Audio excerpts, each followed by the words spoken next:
jinsi ambavyo sisi binadamu tunazaliwa, tunalelewa katika makuzi tofauti, tunakuwa katika nyumba tofauti zenye wazazi tofauti, lakini mkatuweka pamoja kama wanafunzi, mkabadilisha mindset zetu, na leo wengine tumesimama kama wakuu wa mikoa. Mnastahili pongezi. Bado kazi yenu ni kubwa mno. Kwa hiyo bado hadhi ya mwalimu, heshima ya mwalimu kwenye jamii lazima tuithamini. Lakini niwapongeze walimu wote katika mkoa wetu wa Singida. Kazi mnayofanya ni njema na ni nzuri. Bado na sisi kwenye ramani ya kufanya vizuri tupo, na ninayo imani kubwa tutafanya vizuri zaidi kwa mikakati ambayo tumewekeana, na muda kuitekeleza ni sasa. Kwa hiyo tusife moyo. Tulikotoka ni mbali, lakini tunapokwenda ni kuzuri zaidi, na kazi kubwa mmeifanya. Kwa hiyo mimi niseme tutashirikiana na kuhakikisha kwamba yale ambayo tunaona ni changamoto tutayafanyia kazi, ili lengo la 95.3 ziweze kutimia. Katika kipindi hichi lazima mtu awe na kipato zaidi ya kimoja. Kipato halali kabisa, kulingana na mahitaji ya sasa, kulingana na majukumu kama wazazi.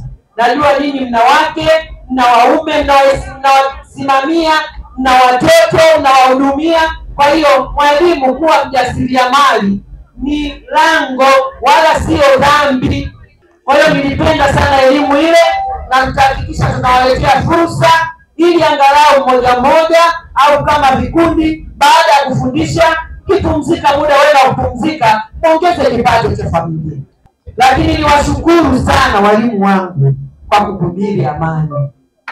Kwa kweli mmeugusa moyo wangu. Hakuna mbadala wa amani wa Tanzania, na naomba wanisikie. Hakuna mbadala wa amani. Kama kuna mambo ambayo tunaona hayako sawa, ni lazima tusemezane kwa upole, kwa ustaarabu, kwa kuelewana, badala ya kwenda kufanya vurugu ambayo sio sifa yetu. Niwashukuru na nirudie kuwashukuru wanahabari. Ninawashukuru sana kwa kweli, na nyinyi mmekuwa watu wema. Nafanya kazi yenu vizuri, na wakati wote mmekuwa mkiwakilisha vema Singida. Kwa tunaomba muwe na moyo huo wa kizalendo, wa kuzungumzia mambo mazuri ya nchi yetu, kuzungumzia mambo mazuri ya mkoa wetu, ya kuzungumzia mambo ya Dr. Samia Suluhu Hassan, rais wetu. Singida ni kitovu cha Tanzania. Mkisema Tanzania wanasikia. Kwa hiyo na ninyi mna mchango mkubwa katika kuyafanya haya. Endeleeni kuyafanya. Tangu nimekuwa kiongozi wa chama cha walimu katika mkoa wa Singida, sijawahi na sijapata kiongozi wa kimkoa ambaye anaweza kukaa na walimu kwa zaidi ya masaa 4 kama sio huyu mama Halima Dede. Naomba mniongeze.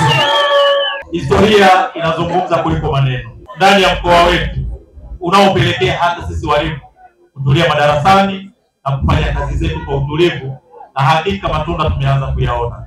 Lakini lazima tuseme mkoa wetu ulishajulikana kwenye 10 duni, ilikuwa kama ndio sehemu yetu, lakini sasa hivi ni ndoto. Haya yanapelekea kwa nini? Kwa sababu viongozi wetu mkuu umesimama, umetupenda, na sisi tumetambua na tunafanya kazi vizuri.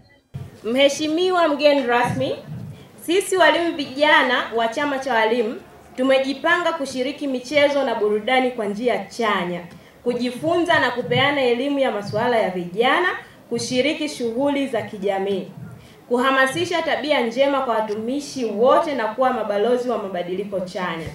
Faida za kuwa na kundi la walimu vijana wa Singida vijijini: kupunguza mmomonyoko wa maadili, kuibua vipaji vipya, kuongeza moyo na uzalendo, kupambana na uvivu na matumizi mabaya ya muda.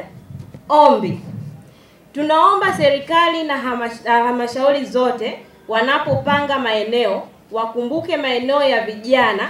Hii itasaidia vijana kuwa na sehemu ya kukutana na kubadilisha ujuzi na mawazo mbalimbali.